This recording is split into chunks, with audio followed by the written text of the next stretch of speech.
Patrice Ageloa. Bonjour. J'espère que vous allez bien. Tout va bien. Parfait, on vient de voir un match absolument magnifique au Team Essen entre deux Français qui nous ont tenus en haleine jusqu'au bout.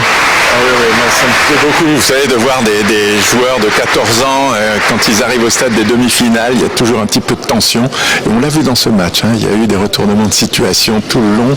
Et c'était un match très intéressant, deux joueurs qui ont un vrai potentiel. Là. Exactement. Alors, Patrice, vous êtes ambassadeur France de la terre battue. Alors, je crois que vous avez beaucoup de choses à nous dire sur cette surface que l'on a particulièrement à cœur, nous, en France. Bah oui, je suis un adepte de la terre battue. Vous savez, moi, toute ma carrière, bien entendu, ça a été sur terre battue. Les principaux résultats, bien sûr, la victoire de Yannick en 83, bien évidemment. Mais je pense que vous savez, c'est culturel, la terre battue chez nous. On a Roland-Garros. Et au travers de Roland-Garros, je pense que le public français aime bien ce tennis-là, ce tennis qui est pratiqué sur la terre battue, qui est fait de variations, qui est fait vraiment d'un jeu qui est peut-être plus intelligent, plus tactique que sur les autres surfaces. On voit beaucoup plus de variété dans ce tennis sur terre battue. C'est plus formateur. Ça donne un peu un tennis complet. Tous les joueurs qui jouent sur terre battue, on voit des variations dans le jeu. On voit beaucoup plus d'amortis, des coups qui sont des coups. On voit du lift, on voit du slice, on voit un peu de tout. Des services qui ne sont pas que vraiment des services axés sur la puissance. Mais voilà, c'est un jeu qui est probablement plus complet, plus intéressant, plus amusant que le tennis qui est fait que de puissance sur les surfaces qui sont plus rapides.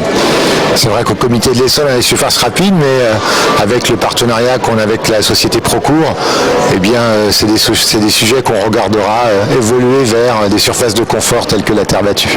Vous savez, ce qui est formidable, c'est que justement la terre battue, aujourd'hui, il y a bien évidemment cette terre battue traditionnelle qu'on connaît comme à Roland-Garros, mais il y a depuis maintenant pas mal d'années déjà, il y a des terres battues qui sont des surfaces avec des surfaces qu'on pourrait appeler les terres battues artificielles, terres battues qui sont en fait, ce sont des moquettes qui sont posées sur des bétons poreux et sur lesquels on met de la terre et vraiment c'est le même jeu que sur la terre battue traditionnelle. Beaucoup plus intéressant parce qu'on peut jouer toute l'année. Il y a un entretien qui est nettement moindre et puis je vous assure que c'est vraiment aujourd'hui ça prend, il y en a de plus en plus, ça marche très fort. Les municipalités vraiment sont intéressées par ce genre de terrain parce qu'il ne faut pas chaque année payer cher pour la réfection de ces terrains, pas besoin. Il y a 70% d'utilisation d'eau en moins que sur les autres surfaces et donc cette terre battue vraiment artificielle, je pense que ça va vraiment dans les années qui viennent, ça va exploser.